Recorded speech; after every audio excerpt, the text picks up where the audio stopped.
हमारी टीम ने अपना काम मुकम्मल कर लिया है। तुम अब चेक करके बताओगे कि घर से कितना जेवर और नकदी वगैरह गायब है। वो रात भर का जागा हुआ और थकन का शिकार था, इसलिए शायद बैठे बैठे कुछ देर के लिए आंख लग गई। इंस्पेक्टर चांडियों ने आकर इसे मुखातिब किया तो वो चौंक कर आंखें खोल बैठा। इसकी आंखों में सुर्खी बहुत ज़्यादा बढ़ चुकी थी।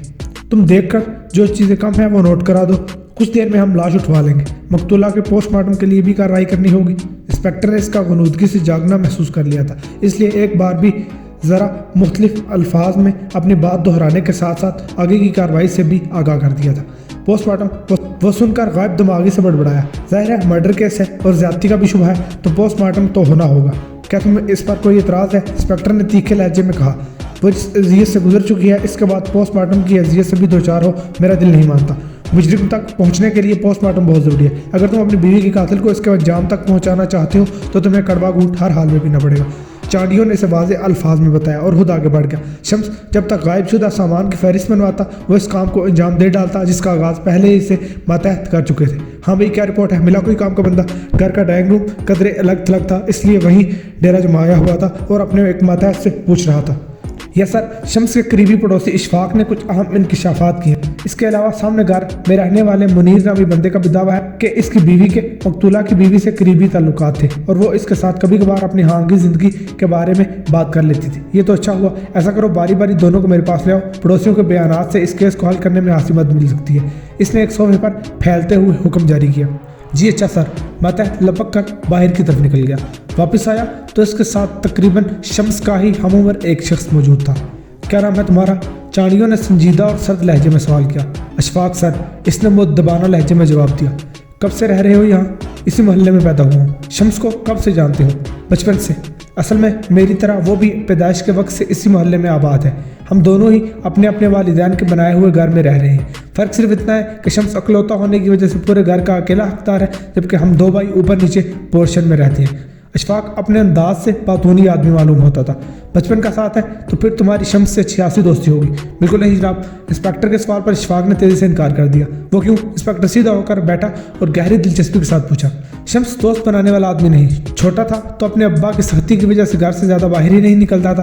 बाद में खुद अपने अब्बा जैसा हो गया और अपने बच्चों पर भी वही पाबंदियाँ आयद कर दी जो इसके अब्बा ने इस पर लगा रखी थी। इसकी बेगम इसकी गैर मौजूदगी में कई मरतबा बच्चों को मोहल्ले के बच्चों के साथ खेलने के लिए बाहर भेज देती, लेकिन ज़्यादातर बच्चे घर में ही रहते थे। इस वारदात के मुतालिक तुम्हारे पास कोई मालूमात है? मेरा मतलब है कि तुमने कोई आवाज़ सुनी हो या किसी को घर में दाखिल होते देखा हो? नहीं सर, मेरी और मेरी फैमिली को जल्दी सोने की आदत है और फिर मौसम भी सर्दी का है तो ज़्यादा ही गहरी नींद आ जाती है, इसलिए कोई आवाज़ पैदा हुई भी हो तो हम इसे सुन नहीं पाए। शम्स और इसकी मकतूला बीवी के दरमियान कैसे ताल्लुकात थे? सवाल करते हुए चांडियों ने गौर से अशफाक की तरफ देखा। मेरा या मेरी फैमिली का उनसे ज़्यादा मिलना जुलना तो नहीं था, लेकिन इसके बारे में कोई यकीनी जवाब नहीं दे सकता। बस इतना है कि हम ऊपर के पोर्शन में हैं और हमारे किचन की खिड़की ऐसे रूप पर खुलती है कि इस तरफ शम्स के घर का वॉशरूम और वॉशिंग एरिया मौजूद है। इस हिस्से की आवाज़ें हमारे किचन में काफ़ी सुनाई देती हैं। शम्स के बेडरूम का एक दरवाज़ा भी इसी तरफ खुलता है। अगर दरवाज़ा खुला हुआ हो और बेडरूम में तेज़ आवाज़ में बात की जाए तो वो भी हमारे किचन तक सुनाई देती है। तुम्हारे कहने का मतलब है कि शम्स और मकतूला के दरमियान होने वाले लड़ाई झगड़ों की आवाज़ें तुम्हारे किचन तक आती हैं। इंस्पेक्टर ने जल्दी से नतीजा हासिल किया। लड़ाई झगड़ा तो नहीं कह सकते सर, ज़्यादातर शम्स ही मामूली बातों पर बीवी पर चीखता था। इसकी बेगम की आवाज़ बहुत कम ही सुनाई देती थी, लेकिन कल पहली बार ऐसा हुआ कि इसकी बेगम की आवाज़ भी सुनाई दी। लड़ाई की वजह क्या थी? नया साल शुरू होने वाला था, इससे पहले इसके बेटे की सालगिरह आती है। शम्स की बीवी ने अपने छोटे बेटे आबान की सालगिरह भरपूर धूमधाम से मनाने का फैसला किया, लेकिन शम्स अपनी कंजूसी और आदम बेजारी की बाइस ऐसे किसी फंक्शन के हक में नहीं था। इसकी बीवी नाराज़ थी कि इसने इसके साथ बच्चों की ज़िंदगी को भी रोका फीका और बेरंग बना रखा है। तकरीबात और सैर तफरीहात, खेल कूद से दूर बच्चे एक दिन इसी की तरह आदम बेजार और एबनॉर्मल हो जाएंगे। खुद को एबनॉर्मल करार देने वाली बात शम्स को बुरी लगी और वो सख्त नाराज़गी के आलम में बीवी को जताता रहा कि अगर वो एबनॉर्मल होता तो इसके और बच्चों के लिए कमा कर ना लाता। अशफाक के घर में शम्स के हाँ होने वाली गुफ्तगू वाकई वाज़ेह तौर पर सुनाई देती थी। जब भी इसने इन दोनों मियाँ बीवी के झगड़े तकरीबन तमाम नुकात इंस्पेक्टर चांडियों के सामने पेश कर दिए थे। इस किस्म के झगड़े मियाँ बीवी में होते रहते हैं, इसमें कोई मशकूक बात नहीं। चांडियों को इसके मातहत ने बताया कि शम्स का पड़ोसी अफशी की मौत के हवाले से ढके छुपे अल्फाज में शम्स पर शक का इजहार करता रहा, इसलिए इसकी ज़ुबानी झगड़े की तफसील सुनकर चांडियों ने बतौर हास ये तबसरा किया। आप ठीक कह रहे हैं, लेकिन इस झगड़े में शम्स ने अपनी बीवी से एक बहुत अजीब बात भी कही। वो क्या? इसने कहा, अब्बा जी तुम्हारी सूरत में मेरे सर पर एक मुसीबत थोप कर चले गए। تمہاری وجہ سے میری زندگی کی ساری خوشیاں لوٹ گئی، لیکن میں نے بھی فیصلہ کر لیا ہے کہ جلد میں اس بوجھ سے نجات حاصل کر کے اپنے حصے کی خوشیاں حاصل کر لوں گا۔ اشفاق کی آواز تقریباً سرگوشی میں ڈل گئی اور اس نے ایک اہم انکشاف کیا تھا۔ شمس کی اس بات پر اس کی بیوی کا کیا رد عمل تھا؟ اس بار چاڑیوں نے بھی دلچسپی محسوس کی اور تجسس سے پوچھا۔ وہ بیچاری بلا کیا کہتی، روتی رہی اور پھر غصے سے بولی، میں تمہارے بدلتے اطوار سے ناواقف نہیں ہوں اور خوب سمجھ رہی ہوں کہ تمہاری زندگی میں کوئی دوسری عورت آ گئی ہے، لیکن یہ یاد رکھنا میرے جیتے جی تم دوسری شادی نہیں کر سکو گے۔ دوسری عورت کو اس گھر کی دہلیز پار کروانے سے پہلے تمہیں میری لاش پر سے گزرنا ہوگا۔ تو تمہارے خیال میں رات شمس ایسا کر گزرا؟ میں نے ایسی کوئی بات نہیں کی، میں نے صرف وہ بتایا جو میں جانتا ہوں۔ اشفاق نے نظریں چرا لی۔ ٹھیک ہے، تمہارا بیان نوٹ کر لیا گیا ہے، دوران تفتیش جب بھی ضرورت پڑی تمہیں تھانے یا کورٹ بلایا جا سکتا ہے۔ چانڈیوں نے اسے جانے کا اشارہ کیا۔ اسی وقت اسے اطلاع دی گئی کہ شمس غائب اسباب کی فہرست بنوا چکا ہے اور لاش کو اسپتال میں منتقل کرنے کے لیے ایمبولینس اور عملہ بھی پہنچ چکا ہے۔ چانڈیوں نے لاش کی منتقلی کا کام اپنے نگرانی میں کرایا، لیکن شمس کو نظر انداز کر دیا۔ شمس سے کوئی بھی مزید بات کرنے سے پہلے وہ اس کے دوسرے محلے دار سے بھی بات کرنا چاہتا تھا۔ شمس کو لاؤنج میں ہی بٹھا کر اس دوسرے محلے دار کو ڈرائنگ روم میں بلوایا گیا۔ زیادہ لمبی چوڑی بات نہیں، بس میں تم سے اتنا جاننا چاہتا ہوں کہ شمس اور اس کی بیوی کے آپس میں تعلقات کیسے تھے۔ گفتگو کا آغاز کرنے سے پہلے چانڈیوں نے تنبیہ کر دی۔ جو کچھ میری بیوی نے مجھے بتایا اس کے مطابق دونوں ایک دوسرے کے ساتھ زیادہ خوش نہیں تھے، لیکن کسی نہ کسی طرح گاڑی چل رہی تھی۔ مسئلہ کچھ عرصے سے شدت اختیار کر گیا تھا۔ شمس بلے روکھے مزاج کا مالک تھا، لیکن اس کی گھر سے باہر کوئی دلچسپی نہیں تھی، مگر کچھ عرصے سے افشین کو یہ شکایت رہنے لگی کہ شمس گھر سے باہر زیادہ وقت گزارنے لگا ہے۔ وہ باہر جاتا بھی خوب کٹ شٹ میں پرفیوم شرفیوم چھڑک کر۔ دوسرے پڑوسی کے بیان نے یہ بھی واضح ہو گیا کہ دونوں میاں بیوی کے درمیان معاملات ٹھیک نہیں تھے اور شاید شمس کسی اور عورت کے چکر میں تھا۔ کیا مقتولہ کو کوئی ایسا ثبوت ملا تھا جس بنا پر وہ یہ شک کر رہی تھی کہ شمس کسی دوسری عورت کے ساتھ ملوث ہے؟ جو تفصیلات سامنے آئی تھی اس کے بعد یہی سوال بنتا تھا۔ ثبوت تو کوئی بھی نہیں تھا، بس رویے کی تبدیلی سے ہی اسے شک ہوا تھا۔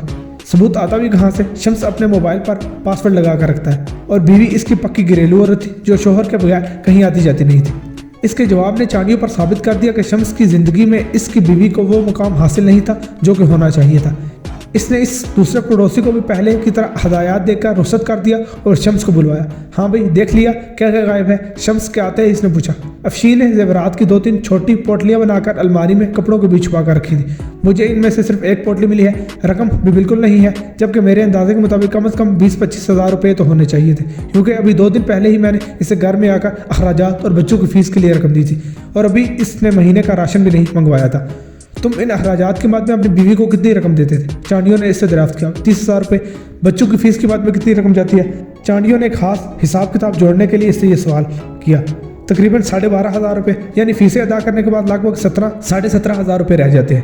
پورے مہینے کا خرچ چلانے کے لیے یہ رقم کچھ کم نہیں، لوگ اس سے بھی کم رقم میں اپنا پورا مہینہ چلاتے ہیں۔ شمس اس کے اس اعتراض پر منہ بنا کر بولا، جی بالکل، جن کی آمدنی کم ہو ان کی تو مجبوری ہوتی ہے، لیکن تمہاری تو ٹھیک ٹھاک آمدنی والی جاب ہے۔ جی بالکل، میری جاب اچھی ہے، لیکن پرائیویٹ سیکٹر پر کام کرنے والوں کو محتاط رہنا پڑتا ہے۔ ہمیں سرکاری ملازموں کی طرح ریٹائرمنٹ کے بعد باری فنڈز اور پینشن کی امید نہیں ہوتی، تو اسی لیے بہتر یہی ہوتا ہے کہ دوران ملازمت ہی آئندہ کے لیے بچت کرتے رہیں۔ اس کے علاوہ ہم پرائیویٹ نوکری کرنے والوں کو کچھ پتہ نہیں ہوتا کہ کب اچانک ہی نوکری سے چھٹی ہو جائے، تو پیچھے اتنی سیونگ تو ہونی چاہیے کہ 3-4 یا 6 مہینے نوکری نہ ملے تو گھر کا خرچ تو چلتا رہے۔ شمس کی دلیل معقول تھی، لیکن چانڈیوں کو اس کی ملازمت اور تنخواہ کے متعلق جو معلومات حاصل ہوئی تھی ان کے حساب سے وہ اچھی خاصی بچت کر کے بھی گھریلو اخراجات کے لیے اس سے زیادہ رقم دے سکتا تھا۔ یعنی اس کے بارے میں یہ رائے درست تھی کہ وہ ایک کنجوس آدمی تھا۔ شاید اسی لیے تم نے افورڈ کرنے کے باوجود گاڑی نہیں لی۔ جی بالکل، گاڑی پیٹرول زیادہ کھاتی ہے، جبکہ موٹر سائیکل کم خرچ کے علاوہ اکیلے بندے کے آنے جانے کے لیے زیادہ سہولت کار بھی ہے۔ لیکن تمہاری فیملی بھی تو ہے جس کے ساتھ بندے کو کہیں نہ کہیں جانا پڑ جاتا ہے۔ انسپیکٹر چانڈیوں نے اسے ٹوکا۔ فیملی کے ساتھ تو کبھی کبھار ہی آنا جانا ہوتا ہے، اس کے لیے رکشا ٹیکسی سے بھی کام چل سکتا ہے۔ میں ہاں گاڑی کا خرچہ کیوں پالتا؟ شمس کے جواب نے ثابت کر دیا کہ وہ ایک ان سوشل آدمی ہے اور اس کے بیوی بچے اس کے ساتھ ایک محدود اور گھٹی ہوئی زندگی گزار رہے ہیں۔ تو بندہ بڑا شوں ہے یار، انسپیکٹر چانڈیوں نے بے ساختگی میں تبصرہ کیا۔ میں جیسا بھی ہوں اس سے اس واردات کا کوئی تعلق نہیں، اب بس یہ کر دے کہ کسی طرح قاتل اور ڈاکے کی واردات میں ملوث افراد کو گرفتار کر کے انہیں سزا دلوائیں۔ شمس کو اس کا تبصرہ پسند نہیں آیا اور یہ جاننے کے باوجود کہ اپنے ہاں کی پولیس عام آدمی کی زبان میں اس قسم کی باتیں سننا پسند نہیں کرتی، اسے ٹوک بیٹھا۔ ہم اپنا کام اچھی طرح کرنا جانتے ہیں، تمہارے مشورے کی ضرورت نہیں ہے۔ چانڈیوں نے اسے تند لہجے میں جواب دیا اور پھر فوراً ہی موضوع بدلتے ہوئے بولا، میں نے تمہارے گھر کا اچھی طرح جائزہ لیا ہے، گھر بہت ہی محفوظ بنا ہوا ہے، مین گیٹ کے علاوہ گھر میں داخلے کا کوئی رستہ نہیں۔ جی درست کہا آپ نے، ابا جی کی زندگی میں واشنگ ایریا بھی کھلا ہوا کرتا تھا، لیکن اس کے بعد میں نے نائٹ ڈیوٹیز کی وجہ سے گھر والوں کی حفاظت کے لیے لوہے کا جال بنوا کر اسے بھی کور کروا دیا تھا تاکہ کوئی اس طرف سے کود کر گھر میں داخل نہ ہو سکے۔ یہ ایک اچھا قدم تھا، لیکن میری سمجھ میں یہ نہیں آتا کہ پھر ڈاکو تمہارے گھر میں داخل کیسے ہو گئے۔ ہم دیکھ چکے ہیں کہ مین گیٹ کا لاک بالکل صحیح ہے، اور جو تم نے تفصیلات بتائی ہیں اس کے مطابق صبح جب تم گھر پہنچے تو لاک لگا ہوا تھا جسے تمہارے بڑے بیٹے نے کھولا۔ انسپیکٹر نے سوال اٹھایا، یہ تو آپ بالکل ٹھیک کہہ رہی ہیں، میں خود بھی حیران ہوں کہ کوئی شخص گھر کے اندر داخل ہوا کیسے۔ شمس نے اس سے اتفاق کیا، ہو سکتا ہے کہ واردات کسی ایسی شخص نے کی ہو جو تم لوگوں کا واقف کار ہو اور مقتولہ نے خود دروازہ کھول کر اسے اندر بلایا ہو۔ میں اچھی خاصی دیر سے گھر سے روانہ ہوا تھا اور اتنی رات کے ہمارے گھر کوئی ملنے نہیں آتا۔ شمس نے اس خیال کو مسترد کر دیا، ہو سکتا ہے وہ کوئی ایسا شخص ہو جسے تمہاری بیوی تمہاری عدم موجودگی میں ہی گھر بلانا پسند کرتی ہے۔ انسپیکٹر کا لہجہ مانی ہیز تھا، میری بیوی ایک شریف اور پاک باز عورت تھی۔ شمس کا لہجہ غصے سے سرخ ہو گیا، اس نے تیز لہجے میں جواب دیا، دیکھو مسٹر، اس کیس میں ایک بات صاف واضح ہے کہ واردات کرنے والا یا والے زبردستی اندر داخل نہیں ہوئے، کسی نے اندر سے لاک کھول کر انہیں اندر داخل ہونے دیا یا پھر وہ خود چابی سے لاک کھول کر اندر۔ ویسے تم یہ بتاؤ، باہر کے لاک کی چابیاں کس کس کے پاس ہوتی ہیں؟ صرف میرے اور افشین کے پاس۔ شمس نے ٹھوس لہجے میں جواب دیا، دھیان سے یاد کرو کہ کہیں کسی وجہ سے تم نے یا مقتولہ نے کبھی کسی کو چابی دی ہو یا اس سے واپس لینا بھول گئے ہو۔ نہیں، ایسا کبھی نہیں ہوا۔ شمس نے نفی میں سر ہلایا، ہمارے ماہرین نے لاک کا اچھی طرح جائزہ لیا ہے، اگر اس کے ساتھ چھیڑ چھاڑ کی گئی ہوتی تو اس کا علم ہو جاتا، اس لیے صورتحال جو بھی ہو یہ طے ہے کہ لاک کسی نے 2 نمبری سے نہیں کھولا۔ پھر دوران واردات کسی قسم کی اٹھک پٹک یا چیخو پکار بھی نہیں ہوئی، ورنہ ساتھ والے کمرے میں سوئے ہوئے بچوں یا کسی قریبی پڑوسی تک آوازیں ضرور جاتی۔ انسپیکٹر کی باتیں قابل غور تھی، واقعی اتنی بڑی واردات ایسے خاموشی سے ہو گئی تھی کہ کسی کو کانوں کان خبر نہیں ہوئی۔ فی الحال ہم یہاں سے جا رہے ہیں، باقی کارروائی پوسٹ مارٹم اور فورینسک رپورٹ آنے کے بعد کی جائے گی۔ تم اس بات کا خیال رکھنا کہ تھانے میں اطلاع دیے بغیر شہر سے باہر نہ جاؤ۔ انسپیکٹر چانڈیو نے اپنی جگہ سے اٹھتے ہوئے اسے جو آخری ہدایات دی، اسے سن کر شمس کے چہرے کا رنگ اڑ گیا۔ وہ سمجھ گیا کہ اسے اپنی بیوی کے قتل کی واردات میں مشکوک سمجھا جا رہا ہے، لیکن اسے اس بات پر زیادہ سوچ بچار کرنے کا موقع نہیں ملا کہ اسے بیرونی جانب سے بلند آوازیں اور بین سنائی دے رہا تھا، اور ایسا لگ رہا تھا کہ بیک وقت کئی لوگ اس کے گھر میں داخل ہو گئے ہوں۔ اسے ان بولنے اور رونے والوں کی آوازیں پہچاننے میں زیادہ دیر نہیں لگی۔ وہ افشین کی فیملی کے لوگ تھے اور یقیناً اسی حوالے کے باعث انہیں اندر داخل ہونے کی اجازت دے دی گئی تھی۔ وہ نہیں جانتا تھا کہ انہیں اس واردات کی اطلاع کس طرح پہنچی تھی، لیکن اسے زندگی میں پہلی بار ان کا آنا برا نہیں لگا تھا، بلکہ ایک تسلی سی ہو گئی تھی کہ جب بچے اسکول سے واپس آئیں گے تو انہیں اس واردات سے آگاہ کرنے اور سنبھالنے کی ذمہ داری ان کے ننیال والے بہو بھی سنبھال لیں گے۔ اسے ابھی بہت کچھ دیکھنا تھا، بہت سے لوگوں کے سوالات کے جوابات دینے تھے، خاص طور پر ان افراد کے جو کسی واردات کی بنک ملتے ہی وہاں پہنچ جاتے تھے۔ سبرینہ حسب معمول قدر طاہر سے جاگی اور جاگتے ساتھ ہی اپنا موبائل فون دیکھا۔ معمول کے مطابق آج بھی اس کے موبائل پر گڈ مارننگ کا کوئی پیغام موجود نہیں تھا۔ وہ 8:30 اور 9 بجے کے درمیان آنے والے اس پیغام کی تھوڑے عرصے میں ہی اتنی عادی ہو چکی تھی کہ آج پیغام کو موجود نہ پا کر طبیعت بے چین سی ہو گئی تھی۔ اس نے ایک نظر گھڑی پر ڈالی، شمس کے مطابق وہ اسے روزانہ گھر پہنچ کر ناشتے کے دوران یہ پیغام بھیجا کرتا تھا اور ناشتے سے فارغ ہو کر کچھ دیر سوشل میڈیا پر گزارنے کے بعد سو جایا کرتا۔ گھڑی جو وقت بتا رہی تھی اس کے مطابق فی الحال شمس کے سونے کا وقت نہیں ہوا تھا۔ اس نے بساطا ہی اس کا نمبر ڈائل کر دیا۔ دوسری طرف سے 2 گھنٹیوں کے بعد ہی کال کاٹ دی گئی، یعنی شمس اس پوزیشن میں نہیں تھا کہ اس کی کال ریسیو کر سکے۔ اس نے فون ایک طرف ڈالا اور خود غسل خانے میں گھس گئی۔ وہاں سے 8 گھنٹے کے بعد برآمد ہوئی تو سیدھی آئینے کے سامنے جا کھڑی ہوئی۔ وہ خوش شکل اور سمارٹ تھی اور ہمیشہ خود کو سنبھالے رکھنے کے باعث نوجوانی گزر جانے کے باوجود اب بھی ہاسی کم عمر اور پرکشش محسوس ہوتی تھی۔ آئینے میں اپنا جائزہ لے کر مطمئن ہونے کے بعد اس نے باورچی خانے کا رخ کیا۔ ابلے ہوئے انڈے، براؤن بریڈ کے 2 سلائس اور بلیک کافی پر مشتمل ناشتے کی ٹرے تیار کرنے میں اسے زیادہ وقت نہیں لگا۔ ناشتہ لے کر وہ ڈائننگ ٹیبل پر بیٹھنے سے قبل اس نے اپنا موبائل فون بستر سے اٹھا لیا اور اسکرین پر انگلیوں کو گردش دینے لگی۔ شمس کی طرف سے کوئی پیغام نہیں تھا اور اس کی کوئی توقع بھی نہیں تھی، چنانچہ وہ مختلف سوشل سائٹس کھول کر چیک کرتی رہی۔ اس مشغلے کے دوران اس نے ناشتہ نمٹا دیا۔ ناشتہ کے برتن دھونے کے بعد اس نے اپارٹمنٹ کی صفائی شروع کر دی۔ وہاں اس کے علاوہ کوئی دوسرا شخص تو تھا نہیں جو گندگی میں چاہتا، چنانچہ صفائی کا کام بھی جلدی نمٹ گیا۔ دوپہر میں وہ باقاعدہ کھانے کے بجائے پھلوں اور سبزیوں پر گزارا کرتی تھی تاکہ اپنی اسمارٹنیس کو برقرار رکھ سکے، اس لیے فی الحال اس کے پاس کچن کے حوالے سے کوئی بھی کام نہیں تھا۔ کیا بوریت ہے، کاش شمس میری جاب ختم نہ کراتا تو مزے سے سارا دن گزر جاتا۔ وہ جنجلاتی ہوئی خود کلامی کے انداز میں بڑبڑائی اور ساتھ ہی اسے ملازمت ختم کروانے کے لیے شمس کی بیان کی ہوئی وجہ بھی یاد آ گئی۔ اس نے کہا، ان لوگوں نے تمہاری خوبصورتی اور اچھی انگریزی کی وجہ سے اس جاب پر رکھا ہوا ہے اور مجھے یہ بات بالکل بھی اچھی نہیں لگتی کہ آتے جاتے لوگ تمہارے حسن سے اپنی آنکھیں سینکیں۔ मैं ये बात जानती हूँ शम्स, लेकिन अपनी नामुकम्मल डिग्री के साथ मुझे कदरे माकूल तनख्वाह वाली ऐसी जॉब भी मिल सकती है। दूसरी सूरत में मुझे किसी छोटे मोटे प्राइवेट स्कूल या फैक्ट्री में काम करना होगा। वहाँ काम करने वालों को जो सैलरीज दी जाती हैं, इनमें मेरा गुजारा मुमकिन नहीं। इसने शम्स के एतराज़ का जवाब में खुलकर वजह बता दी। तो तुम्हें ज़रूर थी क्या मुलाजमत करने की? तुम्हारे तमाम तर अखराजात मैं पूरे कर दिया करूँगा। शम्स ने इस पेशकश के बाद इसे मुलाजमत से इस्तीफा देने पर मजबूर कर दिया और इसे भी मानने पर मजबूर कर दिया कि कुछ भी सही, शम्स इसका पहला प्यार था। इसे इतना वक्त गुजरने के बाद भी वो बुला नहीं सकी। कहने को शम्स इसका चचाजाद था, लेकिन इसके अब्बा के मिजाज की वजह से इसके खानदान में किसी से भी बेतकल्फ़ी नहीं थी। बेतकल्फ़ी और दोस्ती की बुनियाद इसकी यूनिवर्सिटी में दाखिले के बाद पड़ी थी और शम्स का यूनिवर्सिटी में आखिरी और इसका पहला साल था। सामना होने पर इसने कुछ अमूर में शम्स की मदद मांगी तो इसने इनकार नहीं किया। पहले वो ज़रूरतन मिलते रहे, फिर एक दूसरे में दिलचस्पी पैदा हो गई। सबरीना खूबसूरत होने के साथ साथ एक शौक और बातूनी लड़की थी। इसकी आमद ने शम्स की ज़िंदगी में रंग भर दिए। इसने दिल खोलकर हंसना और किसी से अपने दिल की बात कहना सीखा, लेकिन खुशियों की ये मुद्दत बहुत मुख्तसर थी। यूनिवर्सिटी से फारिग होते ही अच्छी जॉब मिल जाने के बाद वो अब्बा से सबरीना के लिए बात करना चाहता था, लेकिन उन्होंने मौका ही नहीं दिया और अफशी को इस पर मुसलत कर दिया। जिस रोज़ शम्स ने इसे अब्बा के फैसले से आगाह किया, सबरीना बहुत रोई। जज्बात में इसने शम्स को कोर्ट मैरिज की तजवीज़ दे डाली, लेकिन वो राज़ी नहीं हुआ। बकौल इसके ना तो वो अपने अब्बा और ना ही इसके वालिदैन को इतना बड़ा दुख दे सकता है और ना ही इसकी बदनामी उसे गवारा थी। इसलिए शादी का कड़वा घूंट भरने के सिवा कोई चारा नहीं था। झूठे दलाइल मत दो शम्स, असल बात यह है कि तुम एक बुज़दिल और कमज़ोर इंसान हो जिसके अंदर इतनी हिम्मत ही नहीं कि चचा के सामने खड़े होकर मेरे और अपने हक में लड़ सके। सबरीना इसकी दलील से कायल नहीं हुई थी और रोती हुई वहाँ से चली गई। नौ उम्री से मिलने वाला वो जज्बाती सदमा इसके लिए इतना बड़ा था कि वो लंबे अरसे के लिए बीमार हो गई और यूनिवर्सिटी जाना भी छूट गया था। यहाँ तक कि सेहतयाब हो जाने के बावजूद इसने यूनिवर्सिटी का रुख नहीं किया। इसका ख्याल था कि वहाँ जाने की सूरत में इसे शम्स और भी ज़्यादा शिद्दत से याद आएगा। घर में किसी को इसकी डिग्री लेने या ना लेने से कोई फ़र्क नहीं पड़ता था, इसलिए जब इसने दिल बहलाने के लिए मोहल्ले के एक स्कूल में पढ़ाना शुरू किया तो किसी ने भी इसे नहीं टोका। वो इसकी ज़िंदगी के बदतरीन दिन थे। इसने खुद ख़ानदानी तकरीबात में जाना छोड़ दिया, लेकिन ख़ानदान एक होने की वजह से इसे शम्स के मतलब कोई खबर मिल ही जाती।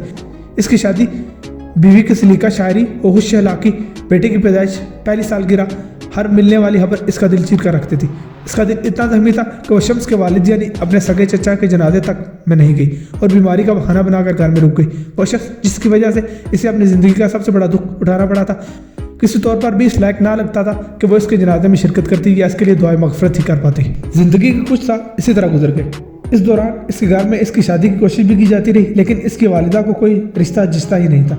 अपनी खूबसूरत और नाजुक बेटी के लिए कोई जोड़ का लड़का तलाश करना चाहती थी। इनकी यह ख्वाहिश पूरी होने तक शम्स अपने दूसरे बेटे का बाप भी बन चुका था। सबरीना इस हकीकत को कबूल कर चुकी थी कि शम्स अब इसका माजी बन चुका है, इसलिए अपनी ज़िंदगी में आगे बढ़ जाना चाहिए। वह शहजाद के साथ शादी करके बैरून मुल्क मुंतकिल हो गई और इस शादी से काफ़ी हद तक खुश भी थी, लेकिन वतन में मगरब का जो चाम अपनी तरफ खींचता था वो हकीकत में तलही में मान पड़ गया था। ये पाकिस्तान नहीं जो एक कमाए और सारे बैठ कर खाए। मुझे घर वालों की तरफ खर्चा भी भेजना होता है, यहाँ पर अपने लाइफस्टाइल को भी मेंटेन रखना होता है, इसलिए बेहतर है कि अपने अखराजात पूरे करने के लिए तुम कोई मुलाजमत कर लो। शादी को शायद 15 दिन ही हुए थे जब शहजाद ने इससे ये अल्फाज कहे। इसके पास कोई डिग्री होती तो शायद कोई बेहतर मुलाजमत मिल जाती। एफ ए पास करके सुपर स्टोर में सेल्स गर्ल बनने के सिवा कोई इंतहा भी नहीं था। अच्छी बात यह थी कि रिश्ता तय पा जाने के बाद इसने अपनी एक कोलीग के मशवरे पर अंग्रेज़ी बोलचाल पर दस्तरस हासिल करने के लिए कुछ कोर्सेज कर लिए थे, जिसकी वजह से इसे मुलाजमत में ज़्यादा मुश्किल पेश नहीं है। लेकिन ज़िंदगी बहरहाल मुश्किल हो गई थी। दिन भर की मुलाजमत के साथ साथ घर के कामों का बोझ इसे थका डालता था। शहजाद मगरब में रहकर ये तो सीख गया था कि कमाने की जिम्मेदारी सिर्फ मर्द की नहीं, लेकिन मशरकी मर्द से ये सोच तर्क नहीं की जा सकती कि वो घर संभालना औरत की जिम्मेदारी है। इसे घर की मुकम्मल जिम्मेदारियों को निभाने के साथ साथ शहजाद की दिलबस्तगी का भी ख्याल रखना पड़ता। सच ये था कि इसे शादी ने थका डाला था, लेकिन हर मशरकी औरत की तरह वो भी तलाक लेने के ख्याल से डरती थी। किस्मत की बात यह थी कि वो इस अरसे में माँ भी नहीं बन सकी थी। 2 दफ़ा उम्मीद बंदी, लेकिन दोनों बार इसका मिसकैरेज हो गया। शहजाद जो अपनी ज़िंदगी की रंगीनियों में मगन था, दोनों बार इसने डॉक्टर की हिदायत के मुताबिक इसे ज़रा भी ख्याल नहीं रखा था। पाकिस्तान से आने वाली माँ बहनों की काज के नतीजे में उठते बैठते इसे बाँझ होने के ताने देने लगा।